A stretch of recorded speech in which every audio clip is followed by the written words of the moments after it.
The following is a local resident producer's program. The program content is the sole responsibility of the producer and does not necessarily reflect the views or policies of CATV2, Oshkosh Community Media Services, the City of Oshkosh, or Time Warner Cable.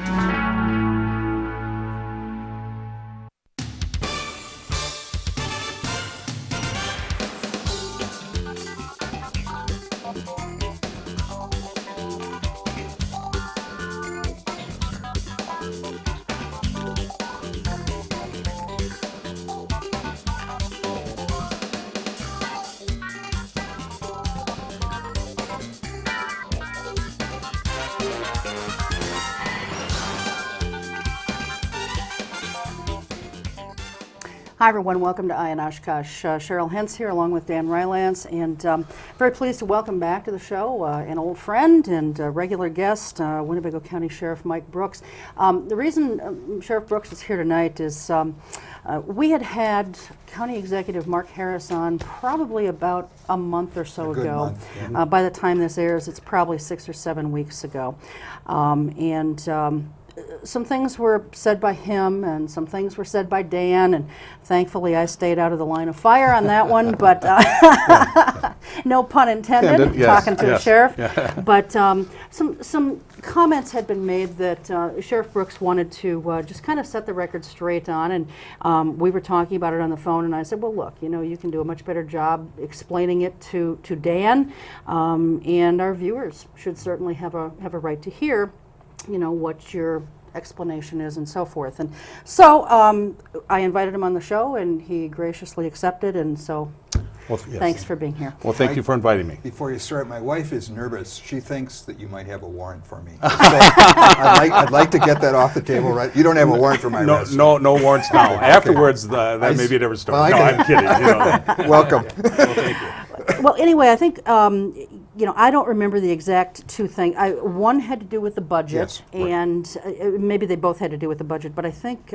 one of the things, Mike, was Mark Harris had referred to something as gamesmanship. That's right. Was it the budget process, or because I really, after Yeah. we've done so many shows and it's been several weeks, I don't remember some of this stuff. Well, they actually both instances or situations kind of revolve around the same incident, and that is a budget shortfall for fiscal '08.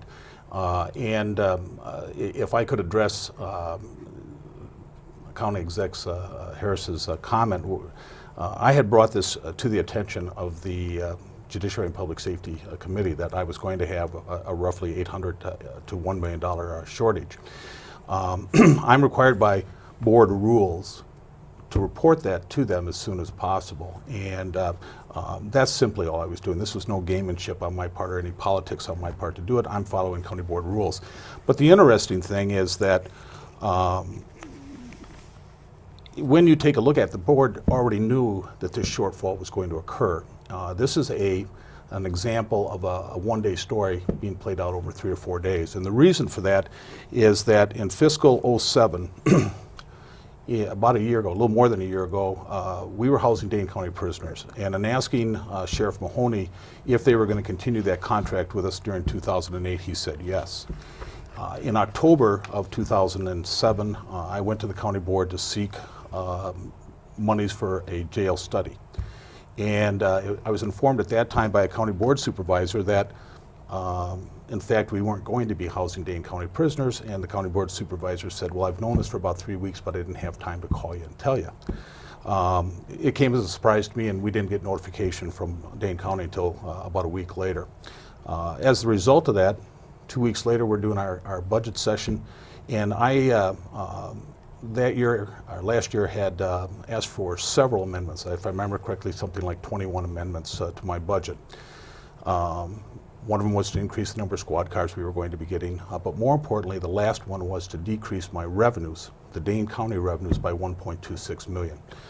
In talking to the board, and please remember, I had about 2 weeks from the time I found out Dane wasn't going to be coming to this time.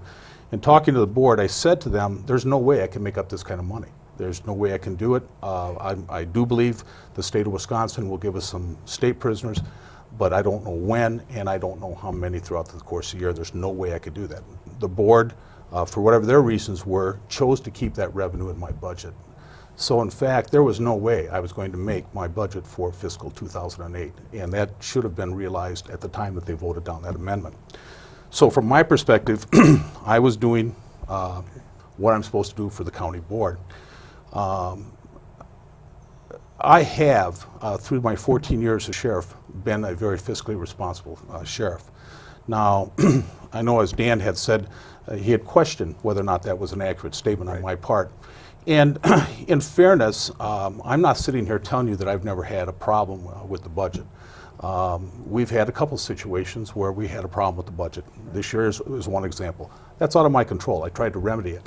Now, in fairness to the board, let me say this. If they had taken care of it last year, there still would have been a shortfall last year. But the shortfall was prolonged to this year, and it's almost as if everybody thinks this is a new problem. It's not. They knew it last year, and I was simply reporting it. We had a situation a few years ago. Matter of fact, it was the first year that Mark Harris was the county exec, because I talked to him the night after his first board meeting and said, geez, Mark, just want to let you know, in preparing our fiscal budget for 2005, I see that we left out some expenses for officers. And he said, you know, what's the possible shortage? And I said, well, it could be as much as $818,000.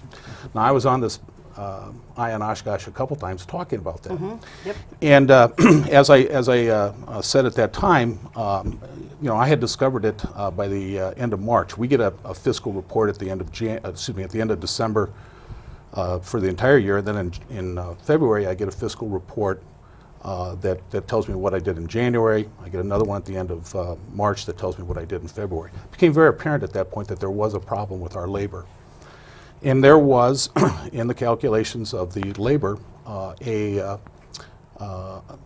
what ultimately turned out to 5 positions were left out of that labor sheet.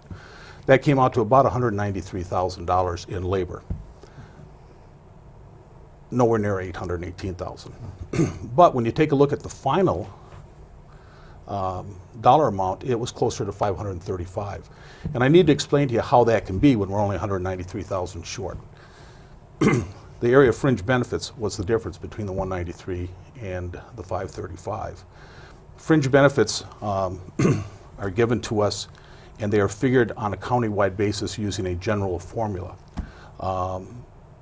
Fringe benefits for the sheriff's office are roughly about 50% for most of our staff.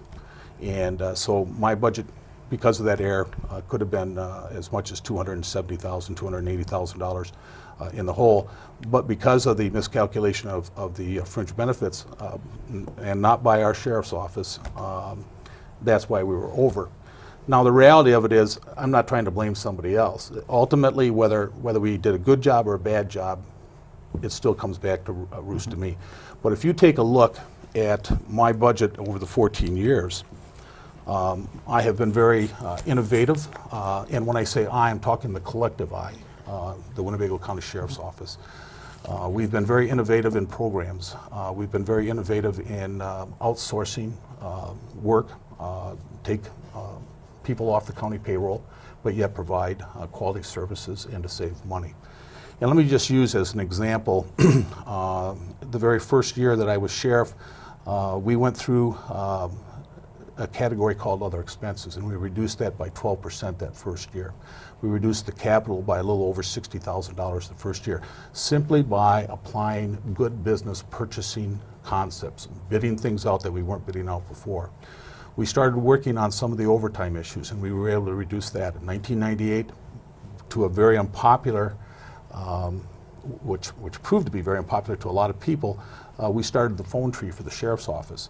In 1998, I had somebody run against me, and that was one of his major issues.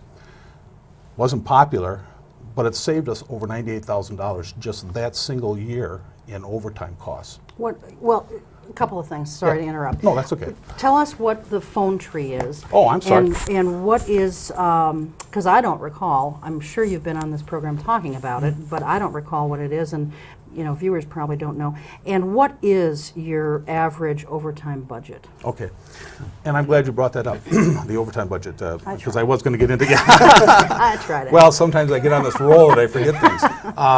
The phone tree is, when you call the Winnebago County Sheriff's Department, you don't speak to a live person. You speak to a phone tree. Do you want to speak to Sheriff Brooks? You press 8. It's a phone tree. But it saves us from having to have somebody at the sheriff's office who does nothing but answer phones. And at the time that we were doing that, we were using dispatchers. And like I said, the first year was $98,000 savings. I don't like phone trees any better than anybody else, but I like the cops showing up at my door better than that phone tree. So, as I said, wasn't popular, but I wasn't afraid to take that stance and go forward with that. Overtime budget. My overtime budget for years was under $500,000. When we were forced to shut down the Huber Center and the cap was put on, County Exec Mark Harris said that we lost 14 people. We actually lost 29 people over 2 years. We went from 213 down to, excuse me, to 184. And as a result of that, I knew my overtime was going to go up. I have to have an officer in a pod.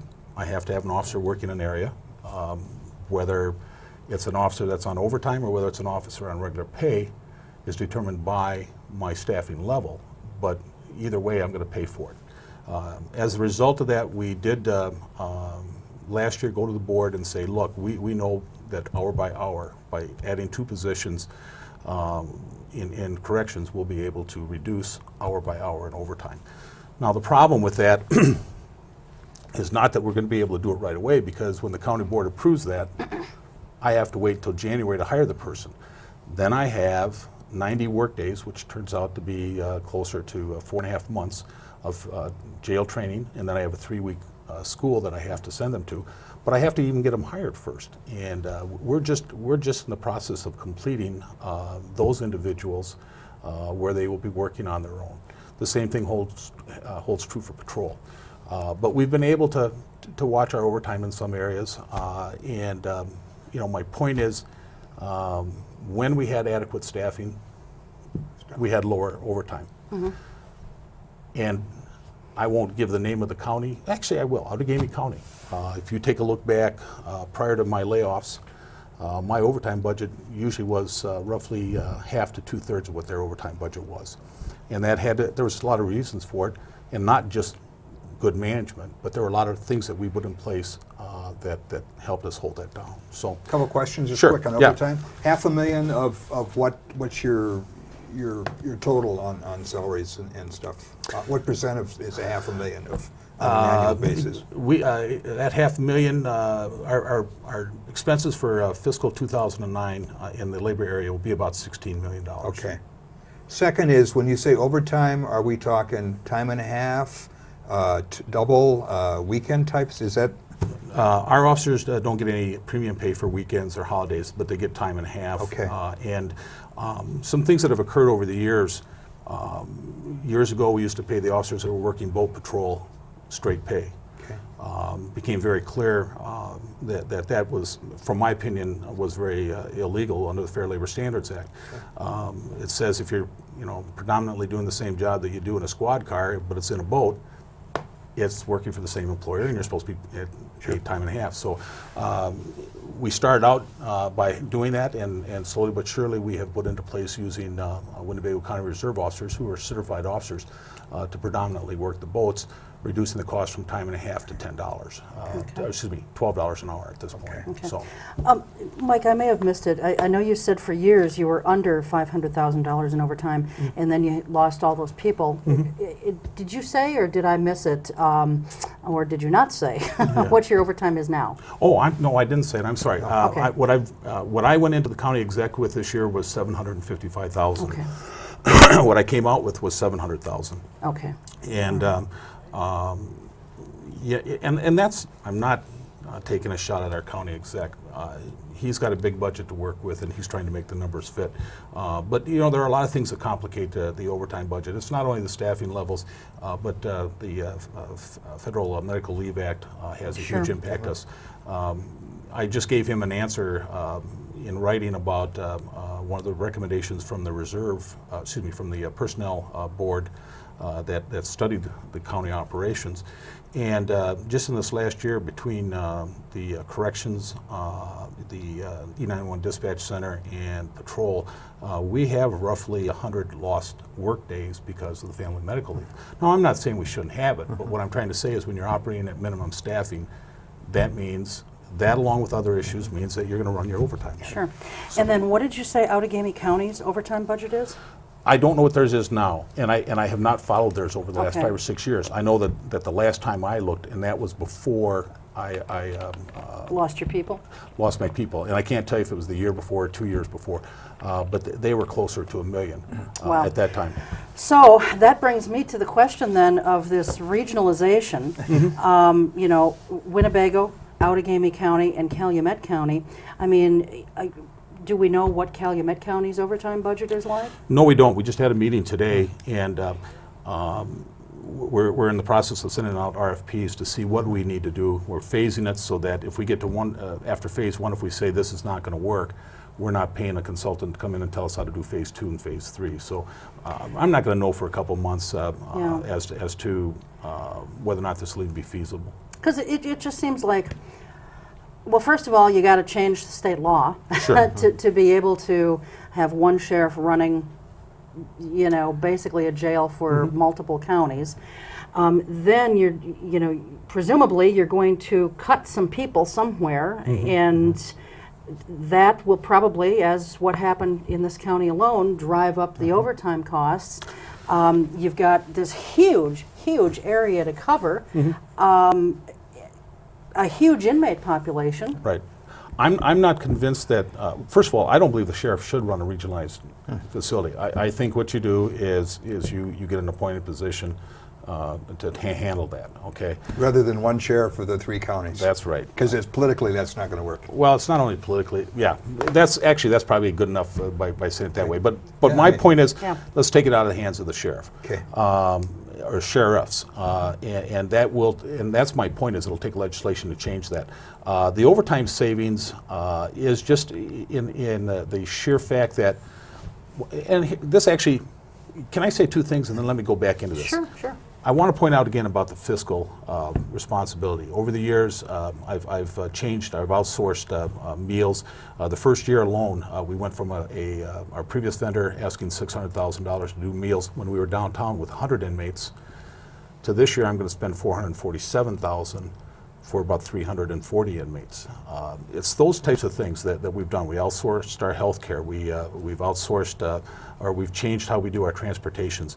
It's, to me, the fiscal responsibility is not only in preparing your budget, but it's finding ways to trim your budget. And just to use as an example, when you take my wages away from my budget, I have $3.6 million left in that budget. That sounds like a lot of money, but by the time I pay for feeding the prisoners, the property liability, the telephones, the maintenance contracts, I've got a list of about 12 different things that I have absolutely no control over. I've got $290,000 left. That $290,000 buys things like the gloves that the corrections officers need and the officers need. It buys office supplies and stuff like that. We do a lot of outsourcing, we do a lot of bidding, and I think we do a good job. Now let me go back to your question. Sure. Okay. Sounds like you're running for office, Mike. And I'm not. I know you're not, but, Yeah.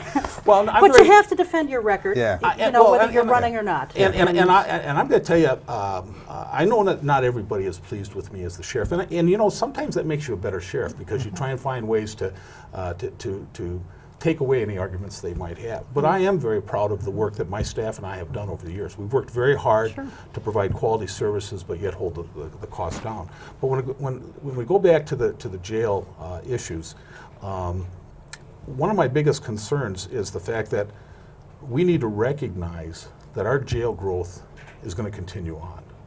I can put all the alternatives of incarceration in that you want, but if I can get 20% of my people on to reduce the recidivism by 20%, if I can get 20% of my people out on other alternatives like day reporting we talked about last time on the GPS, etc., that's a large number. But when you take a look at it, that's still 60% are going to be incarcerated, and that number is growing. The idea behind the regionalization goes back again to a year ago. I'm not suggesting, and somehow this always comes out, that I'm suggesting that we start a rent-a-bed in the jail system, or for the jail. I've never said that. You can go back and ask Carl Ebert from the Northwestern, city editor. You ask him about covering the first project that we have out there on Jackson Street. And when they were talking about the number of beds, he and I were down in room 60 in the basement of the courthouse, and we came out and he said, well, Mike, if you guys build a 400-bed jail, you're still going to have a lot of open beds. What do you do with those open beds? And I said, well, if we build a 400-bed jail so that we're not overcrowded right away, if we build out 10 years, then let's see what it would cost us to house additional prisoners there, and can we help offset the tax levy as a result of that? To be quite frank with you, a lot of people don't understand how you can, or how I can say that I'm reducing the tax levy or making a profit. The reality is I'm not making a profit, I'm reducing the tax levy. And the easiest way for me to explain this would be this way. The three of us go together and we buy a business. And we buy 3 machines, okay? And we've got enough business to keep your machine going full time, but we only have enough business to keep my machine going 8 hours a day. Now, businessman D comes in and says, hey guys, I don't have enough business to buy 1 machine, but I'd be willing to contract with you for 16 hours of that machine. And I'm willing to pay you X amount of money, okay? Here's how that relates to what I'm talking about. We have 5 pods, we had 6 pods, 5 pods were full, 1 wasn't, okay? So you say, okay, I know what my fixed costs are. I'm already going to pay for those 5 pods. What will it cost me to open up that extra pod? Well, it's going to cost me the labor. It's going to cost me meals. It's going to cost me health care. It's going to cost me uniforms. What do I get out of that? Well, I get paid by the state. This is what we got, when we first did this. Plus, I get the commissary revenue increased from those inmates. That first year, and let me say this, by the way, let me go back to us being this business. Well, it starts out today, we've only got enough for 2 machines in 8 hours, but as our business grows, that guy we're contracting with is going to lose his 16 hours because our business is growing, okay? Does that make sense? Donald Trump would be proud. Okay. So here's what I'm saying. There came a point where I knew we were going to have to open up that 6th pod just for our own people. But for the first year, I said, it's going to cost me X amount of dollars for labor. It's going to cost me to hire these extra 5 people. We anticipate X amount of overtime and meals, et cetera, and we figured it was going to cost us about $785,000 to do that first year. We brought in over $1.1 million. Now, is that a profit? In the business world, that would be a bottom line profit. Mm-hmm. In this area, it's a reduction of the tax levy because that was, roughly $600,000 that I didn't have to pay. Real quick question. Yeah. The profit you made goes to the county general fund, or it stays in your budget? It actually, what it does is it offsets my expenses, okay? And let me say this again, okay? And here's the easiest way for me to say it. Had I not taken in the state prisoners, and let's say, just for the sake, and I didn't write these numbers down, I wish I had, but for the sake of this discussion, my budget would have been $15 million, okay? By adding those prisoners, okay, I added, for the sake of the discussion, to make the math real easy, $1 million. Yeah. Okay, so now it's $16 million. But I bring in $1.3 million in revenue. So now instead of $16 million, it's $14.7 million. So it's a savings along those lines. Now, Supervisor Wingren brings up a very valid point about that, and I will get back in a minute to the regionalization. Supervisor Wingren brings up a very good point. He says, well, we're losing money because you're not counting, he said capital. You got the capital whether you bring in prisoners or not. And I think what he was referring to, because he and I have had this discussion, he's referring to the utilities, the water, the gas, electricity. Okay. And when I say gas, I'm referring to heat. That is, using last year's budget, about $3.04 per inmate per day. Okay. But we're bringing in, and then the meals, by the way, we're $1.21 per meal, so that's $3.63 a day. The health care was $5 a day, and we were bringing in if I remember correctly, $48 or $49 a day for them. So we were bringing in extra money, more money than what it cost us to add those prisoners. Last thing I want to say, a year ago I came to the board. I said, you are going to need beds in the future. Nobody is arguing with that point. But what I said to them is, if you want my recommendation, I would build sooner rather than later. Sooner because it's going to be cheaper. You're at a great time for construction right now. The costs are down. Along with the fact that you can bring in prisoners to house there and help offset what the cost would be for the taxpayers. Now, it goes back to the same thing I said to Carl Ebert. If you've got empty beds, if you have to build for your future needs, because you never want to build a jail that's full the day you open up, you want to build more than 2, 3, 4, or 5 years out, then you need to say, how can I offset the cost to the taxpayer? And the way you do that is with the revenue, by housing prisoners. I know that a lot of people have difficulty understanding this, and I do everything I can to try and explain it, and that's why I brought it on. Back to you. Yeah, quickly, because we're Okay. running out of time. I'm sorry. And I don't- No, no, no, that's fine. okay. I don't want you to not have enough time to Right, talk about okay. what's on your mind. Here's where regionalization can help us. A few years ago, Sheriff Gehring and I talked about regionalization. And I said to him at that time, we brought in a consultant from the National Institute of Corrections, and he says it doesn't make sense to do this because your transportation costs are going to kill you, okay? Because you got people that got to go to court every day.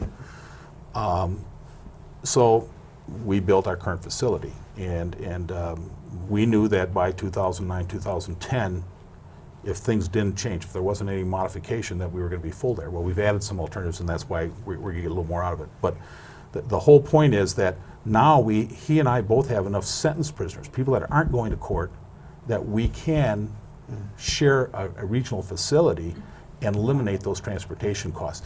That's what we believe at this point. And that's why we want the consultant to come in and look at this for us. We believe at this point that will save the taxpayers of Winnebago County and Outagamie County money as far as the cost to house a prisoner. So Calumet is probably out of this. Oh, I'm sorry. Calumet, no, Calumet's not. Okay. They're a partner in this, but as I think you and I talked about this, their need isn't as great right now as what Outagamie and Winnebago's is, but they're quickly growing to the point where they're going to have some needs too. So they are participating in this, and it's just it is an example of trying to use regionalization or consolidation to save taxpayers' dollars. Okay. In about 30 seconds, uttering a forgery. I ran into this in paper, and so this person is Winnebago County Sheriff's Office Most Wanted. I won't mention the name. Yep. But she has 2 felony counts for uttering a forgery. Yes. How do you utter a forgery? Well, and what that is the actual. If you look in the state statutes, Okay. that's how it's listed, Okay. and it spells out what the elements are. But in essence, what it means is that they forged some type of negotiable instrument, Okay. or it could be. In this case, it has to be a forgery because it's uttering and forgery. But it has to be a instrument that doesn't have any backing behind it as the result of Okay. the falsification or the false writing. As you have mentioned to me, uttering doesn't mean writing, but to me that's the easiest way to explain Yeah, it. no, They it's passed just- a bad check. Yeah. I thought it was mixed up with daring or something. Here's the easiest example. I steal your checkbook and I forge your name Okay. on the checks and I cash So it. you utter by writing your name on my check. Right. You're That's- uttering a forgery. Yeah, or it could be any other type of bank Interesting, huh? instrument. Yeah, just Okay. Yeah. Terrific. Well, I had some other questions, you? but we'll get to them Yeah. another time. We're going to have you back. Yeah. Okay, Thank- well, you know I yeah, like them. thanks for- Thank you. Yep. It's nice to speak to you again. All right. So. We're going to take a very short break. When we come back, we'll be joined by Oshkosh Common Council member Tony Palmeri. We'll be right back. I escaped By foot, and ran across a border. I couldn't practice my religion. I was put to work in forced labor camps. If I stay in Cambodia, I would have been dead by now. If you think differently, then you're an enemy. If you know how to read and write, you're dead. You speak your mind, you're dead. The only way to express what I wanted to do was to get out. I got to the country when I was about 14 years old. I was 20. I was 24. I came here with nothing. No money, no English. America stood for freedom, it stands for freedom, and that's what all my generation, young generation, wanted to be there. For the first time, I felt like I have a right to be on this earth. Here, you can do whatever you want to do. I love my life here. I feel at home. I'm free to do what I want. Freedom to me means my life.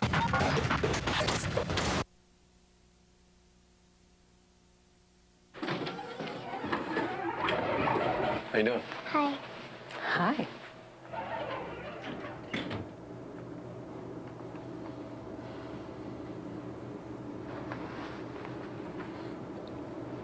Have a nice day. You too. Thanks. If only child abuse were this easy to recognize. If you even suspect abuse, call 1-800-4-A-CHILD. All calls are anonymous and confidential. Trust your instincts. Poor nutrition today will increase Sarah's chances of anemia, add to her healthcare costs, sick days, even stunt her ability to learn. And the thing is, Sarah's not even born yet. Get proper nutrition before it's too late. Call or visit WIC. WIC provides nutrition information, healthcare referrals, even food. Your child has you, and you have WIC. Welcome back to the second half of Eye on Oshkosh. And we're very happy to be joined now by Tony Palmeri from the Oshkosh Common Council. Want to talk to Tony about a couple of things in particular. Number one, the sewer system in the city and the claims there. And also, a couple of other things besides that. We've got the Plan Commission with the Advocap House, and also the other big thing was I'm losing it here, Tony. I'm losing it. The Energy and Environment. Oh, yeah. The committee, yes. The board. Yeah. So anyway, and then we've got some other things if we have some time for it. Sure. But anyway, I guess the first thing, this sewer issue. At the last Common Council meeting, you guys heard a number of, I'll say kind of abbreviated claims presentations, because it was pretty obvious from the outset that you guys were going to be turning these down. But it just seemed to me, as a citizen looking on, I thought the intent was maybe good. I could see what you guys were trying to do with it. But then as these folks came up, well, first of all, Councilman Esslinger, with his idea to hire this attorney that he himself has used in the past, I realize he said that they could hire anybody, but I mean, he went specifically to an attorney that he's used in the past, and for $1,000, it said one thing on the paperwork, that the claims were going to be reviewed, and so there was some confusion, and what he was really intending was the process was going to be reviewed. Right.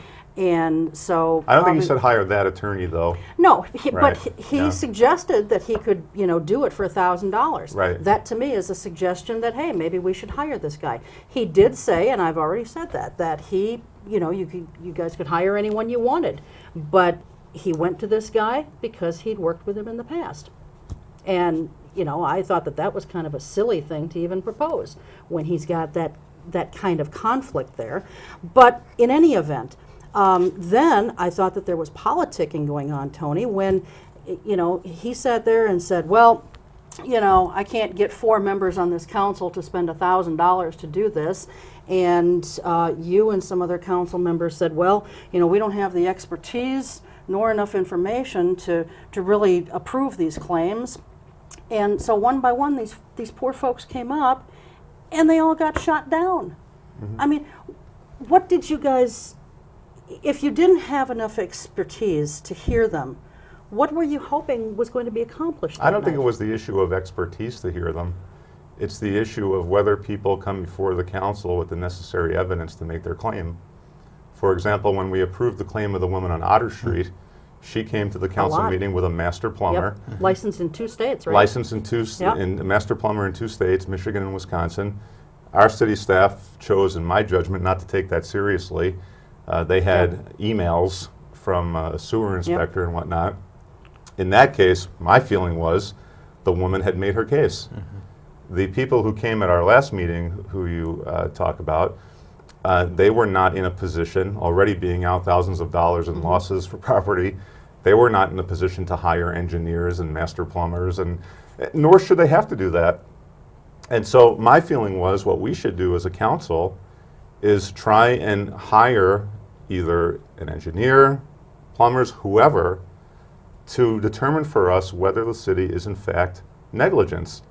And the reason why I believe this is because the insurance carrier does not do that investigation. Right. And that clearly They, was brought out. right. They say they do, Yeah. but they don't. No. The insurance No. carrier's investigation consists of calling City Hall and saying, did you guys do anything? And we say, no. That's an investigation. But, I agree with you. It was very uncomfortable to listen to that. I felt bad for the people up there. But I do think it's going to have ultimately a very, very positive impact. It literally put in the face of the Common Council what this problem is. I mean, and I'll also say, the council did nothing different. I mean, historically, whenever these claims are denied or disallowed, anyone whose name is on that agenda, disallow claim Smith, Smith has always been able to come to the council to argue their claim. What changed this time is a few of us on the council made it clear to people that we'd like to hear from you. Come make your case. So it's too bad then that they didn't come with the necessary evidence, although it sounds from that, whatever his name was, that guy who did a workshop with you guys or made a presentation. Tweedle, from the League of Women. Tweedle, Wisconsin, yeah. I could say something, but I won't. Tweedledum, or? Thank you. Tweedledee and Tweedledum, yeah. Anyway, no disrespect to him intended, just trying to lighten the mood here Yeah, a little right.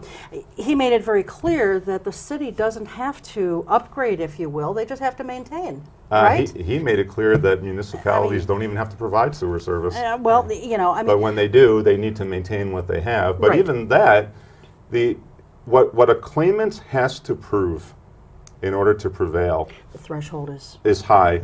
And I get very upset when the city administration says, well, people can always go to circuit court. Yes. Well, Tweedle told us that in 20 or 30 years, he could think of not one case where a person has prevailed in circuit court.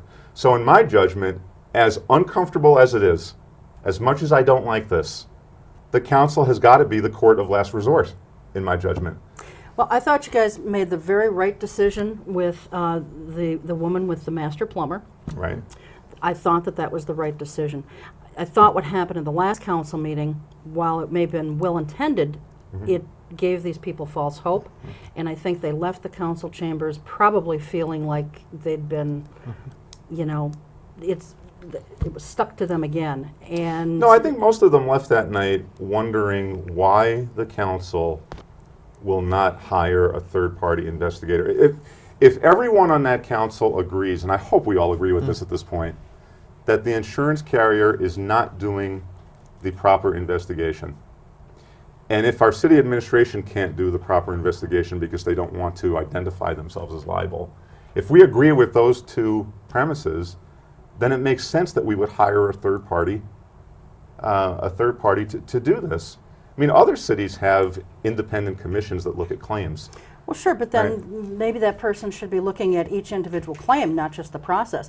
I agree, What I I got, agree. what I That's- got from right. what Councilman Esslinger was saying is this attorney told him, hey, look, Paul, you know, the insurance company is not looking out necessarily for the city, they're looking out for themselves. sure, They're of looking out course for they the are. insurance company, Right. and that's what any insurance company does, first and foremost. So that's not going to come as a big surprise. So I don't know what we really expect an attorney who deals with insurance issues and insurance law to say. I wouldn't expect them to say anything differently if you're asking them specific questions about a process that you obviously feel you need to get a Right. second opinion Well, I can on. only You tell know you what I'm saying? I can only tell you what I And- wanted. What I wanted was someone who would investigate those citizen claims. And it became clear that Esslinger's motion was not going to do that. Right. So, but we did not have 4 votes for what I wanted to do. Right. But then, see, and that's a good idea too, Tony, what you want to do, but then we come back to this other issue of, will that even really be enough to do anything? Because if a city doesn't have to even maintain or provide sewer service, and then if they do, all they have to do is maintain it, then Well, what court is going to say you've done I something am, wrong? it doesn't have to go to court. I am prepared as a common council member to vote to allow the claim of anyone who can demonstrate the city is negligent. I understand they're not going to prove this in court, but I'm trying to keep them out of court. Okay. I'm saying that what we did with that woman on Otter Street, Renee Young, when she proved her case, Right. that to me is the standard here. Right. She proved her case. If other people can do it, I'm prepared to vote for that. Now, whether 3 other councilors will vote for that, I don't know. I mean, my feeling is, if what Mr. Tweedle said is correct, and it is, cities have to do almost nothing to prevail in these cases, what then is our motivation as a city government to fix these problems? If you're always going to prevail on lawsuits, even when you're not fixing your 100-year-old infrastructure, what's your motivation to fix it? My theory is, if we demonstrate as a city council, we are taking these claims seriously. We are prepared to let people come before the council, as is always their right to do. We're asking them to come and bring the evidence. It seems to me at that point, Mr. Roloff, our city manager, and the city staff will say, we have got to fix this problem. And even if we don't want to do that, at the minimum, and I think this has been established, we need to change the insurance claims process so that at least the form tells people what they need to do. I thought the form that you presented, the information that was asked for on there was very good. Right, and Mark has found other forms also. I'm pretty sure that, and that actually, when you have a proper form, that probably will minimize the amount of claims that we get. Because the claim form now leads a citizen to believe that I'm going to fill out this form and there's going to be a good faith investigation of my claim. Meanwhile, we find out from Tweedle that no, it's your responsibility as a citizen to tell us what the problem was, even though there's nowhere on that form that says that. And they apparently don't really want to hear it anyway, No. so. No. Oh, I mean, there were so many contradictions and again, that man, very nice man, he's doing his job as the insurance representative, but so many contradictions, and we did get a lot of email and phone calls after that from people telling us their own nightmare stories. Sure. of the, I mean, I'm sure everyone in America has had a bad experience with an insurance company, so it should not surprise us. But whatever power we have to do something about it, we should. Well, clearly we got a lot of rain Yeah. on those 2 days in June, and I think that that's what really upped the claims and the damage that we had. But it does seem to me that there are some antiquated sewer systems somewhere in this community, because the same people are getting hit time and time and time again, even when we don't have rain to that level. Right. Well, I asked for copies of the claims that the insurance carrier has allowed in the past, something like 20 out of 150 or something. And all we got back was this very brief summary. It didn't even give you the names of the claimants or anything. And in some of them, it acknowledged that the problem was in the city's main line. So I asked at our last council meeting, well, how do I know that's not the same problem with these claims? I mean, with all due respect to our city staff, we've got some very, very talented people in there. We need more information about what the city has done as regard. I mean, when the insurance representative came, I presented to him on his own company's website this maintenance checklist for sanitary sewer systems. I showed this at the council meeting. So it's 30 questions. To this very day, I can't answer them. I don't know if our city administration has these answered. They have this other manual sewer backup exposure reduction program, a guide for public works managers. I've now read this several times. I don't know if our city is doing this. So we're supposed to take it that everything is going just fine, and it's only heavy rain that creates this. Okay. But what about the people who get these problems when it's not heavy rain? All right, well, here's a question then. If a city doesn't even have to maintain a sewer system or provide a sewer system, and then if they do, all they have to really do is maintain it, why have that big manual on what should be done? Does that all cover just maintenance? It covers largely, it covers largely maintenance issues, but it's more complex than the average person would think. It's more complex. I'm learning more about sewage than I ever wanted to know. For me, the bottom line is we pay full-time professional staff to do research for us and give us information. In this particular case, we simply have not gotten it yet, and it's time to get it. If we don't, I think we're going to be getting more of these kinds of testimony at the council meeting. I want to ask an essay question on Go sewage. right ahead. Do we have, based on what you know, and obviously you know a lot more about it than we do Does the city have a serious problem, sewer problem? How extensive is it? And do you plan to do anything in the 2009 city budget to alleviate it? The answer to the first question seems to be yes. I think everybody acknowledges there is a problem. The sewer system is old. Some of our sewer lines go back 100 years, is my understanding. We've got this other problem I know you both are familiar with people hooking up their sun pumps to the sanitary sewer. My guess is people who do that, many of them probably do it not knowing that they're doing anything wrong. And so this is a public education effort. There's got to be some urgency in the budget. I was watching Mr. Roloff on the city manager's report with John Urban, and he was talking about how the citizens have made it clear this should be a priority. So I expect in the capital improvements budget for '09, we're going to be seeing some major initiatives to fix this. Okay. But see, this is interesting though. I'm going to be pushing for us to fix this. But of course, the fact that we have not fixed it up till now, and that we've got administration acknowledging this, doesn't that suggest possible negligence? I mean, this is what citizens call me and say this. So, well, if you guys are going to fix the problem, you're admitting there's a problem. But then on the other hand, you're saying, but there's no negligence. So if there's a problem, they're saying to me, doesn't that suggest that you haven't maintained what you have? It's too logical, Tony. Well, you know, I mean, and in all fairness to us, Yeah. this problem is not unique to Oshkosh, Wisconsin. Right. Any city that's surrounded by as much water as we are is going to have this problem. Right. What is frustrating here is the persistent claims of people that they can't get their questions answered, Yeah. that they don't know where to go for information, that they feel like they're being put off, Right. and so on. Well, I think we can fix that part of the problem, hopefully. Okay, go ahead. A broader question, and it'll probably dovetail into the East Side neighborhood and all this. You know, you clearly are a promoter of legislative oversight on the council. Yeah. How much can a part-time council absorb on legislative oversight? I mean, how much can you do? What's your workload on doing all of this? What specific issue are you talking about? Sewer, anything. You're A typical week's well, agenda. You're doing what a legislative body should do, is that oversight. But I'm saying, Yeah. my God, you're part-time, and these other 6 people, how much can you do? Right. Well, my feeling has been, I think what has struck people as different about this Common Council, this Common Council tends not to rubber stamp anything. Right, no, I understand that. And that's my philosophy. And I've told this to people in administration. You put something in front of me, I'm going to read it. Right. Right? And if I read it, I'm probably going to have questions about it.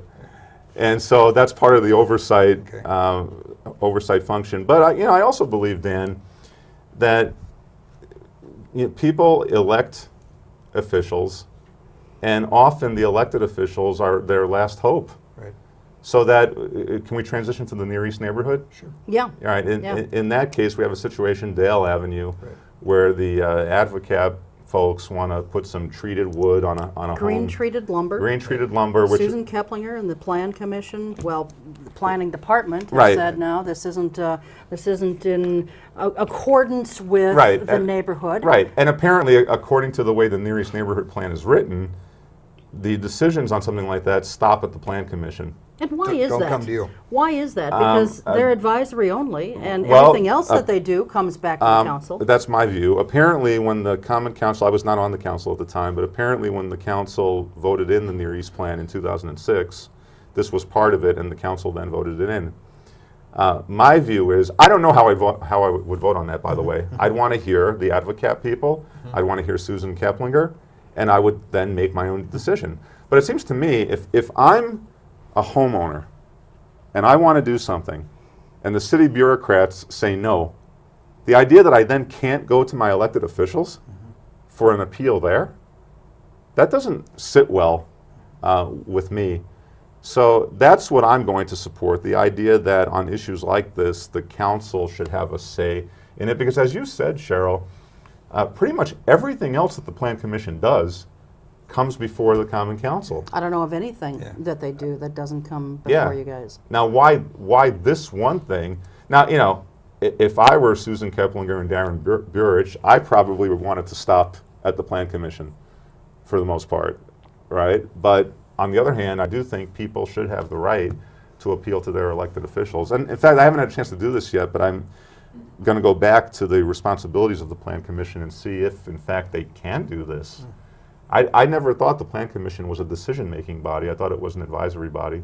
Well, it is. Yeah. I mean, that's the answer. It is. And it would be also interesting, I think, to find out how this got passed by a council without somebody really questioning it. Yeah, because it's not as if, I mean, our plan commissioners do a great job, but it's not as if our plan commissioners have any more expertise in the benefits of green-treated wood versus historical architecture than the Common Council.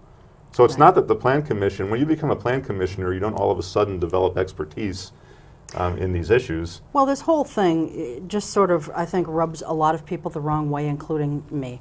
You know, first of all, it's your home. You should be able to, within reason, do with it what you want. And here you've got someone who wants to make improvements to it, right? And they're being stopped. Well, I mean, Kevin McGee, we're taping here on September 4th. Kevin McGee, former counselor, professor, I thought he wrote an excellent column in the Northwestern today, where he said, imagine if it was a slumlord that wanted to do something. He said, then we might be more critical of it.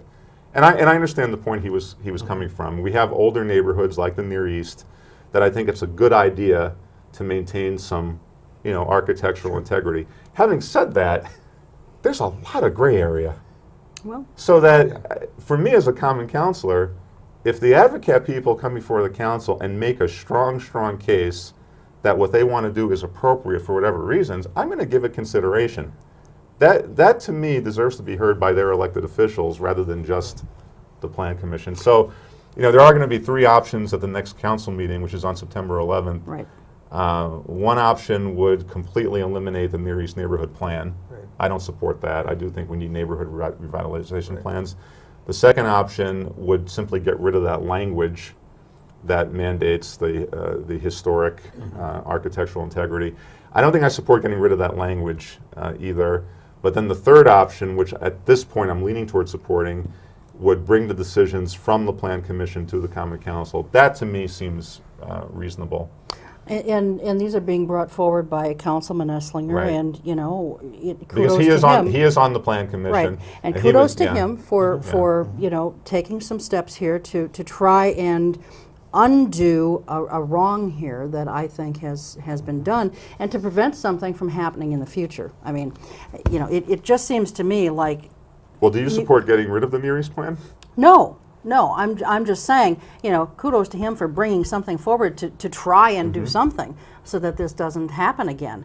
You know, it sounds like you're probably going to have to find something somewhere in the middle here, because Yeah, and I think bringing it before the council is the middle. That you're going, again, there's gray area when it comes to architecture.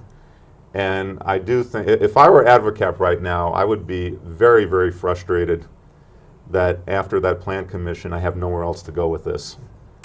But now, that third option is that building plans that have been turned down will come before the council? Well, the way I'm looking at it is, it would be like anything else that comes from the Plan Commission. Okay. If the Plan Commission says no to advocate, for example, that resolution that was turned down would simply come before the council. Okay.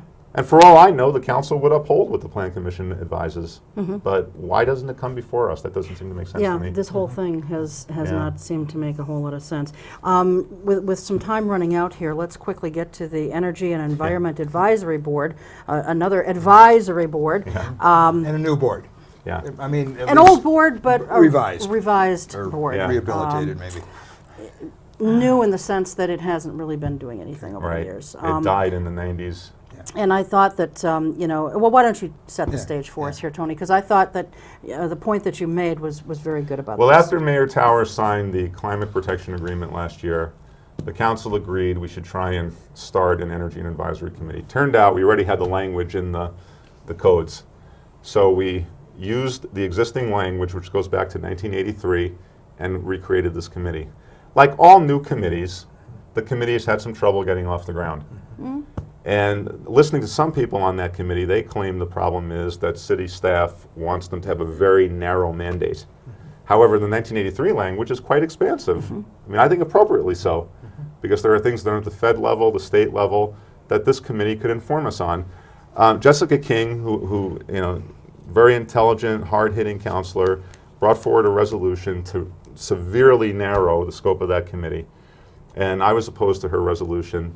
The council did not reject the resolution per se, but we've sent it back to the E&E committee for them to look at their mission. And I think we're hoping that they lean toward keeping the bulk of that 1983 language.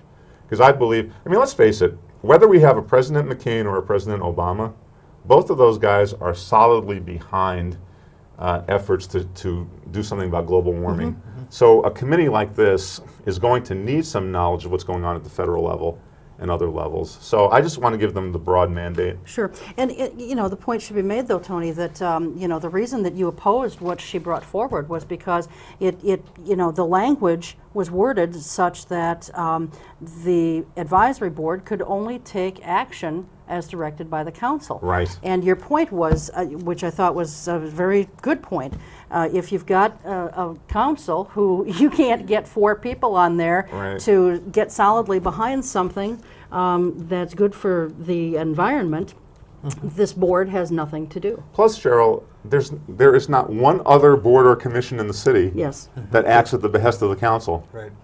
Why would that one be unique? It didn't seem to make sense to me. Maybe the same crafters of that language Did the planning one. did the planning commission There's one. 2 oddballs. Yeah. Two odd examples. I would actually, and I'm going to bring this up to him, I would actually like to see Mark Roloff, our city manager, be the staff member in charge of that committee. I do think... The E&E committee? The E&E Okay. committee. I do think you need executive level leadership at that level to bring forward this agenda. Whether he has time to do that, I don't know. But that's what I would like to see. Why just that one? Why that one in particular? Well, I do believe that energy and environmental issues are going to have tremendous impacts on everything that we do. In New York City, Bloomberg passed this tremendous gas emissions reduction plan. He's going to be saving New York City millions and millions of dollars. He's the chief executive of the city. He led this effort. And I think that should be happening in all cities. Okay, all right, very good. We're out of time. We are. Wow, that was quick. It was quick. And I had another page of some I've got questions 3, here. 4, 5, 6, 7, 8 I didn't get to. We'll get you back. Sure We'll thing, have you come anytime. back. So, but thank you very much thanks, for at Tony. least, clarifying a few of these things for us, and we will have you back again. Great, So, thanks. Thanks to Dan, thanks to the crew, and as always, thanks to you. We'll see you next time. Until then, take good care. Keep your eye on us. We've got our eye on Oshkosh.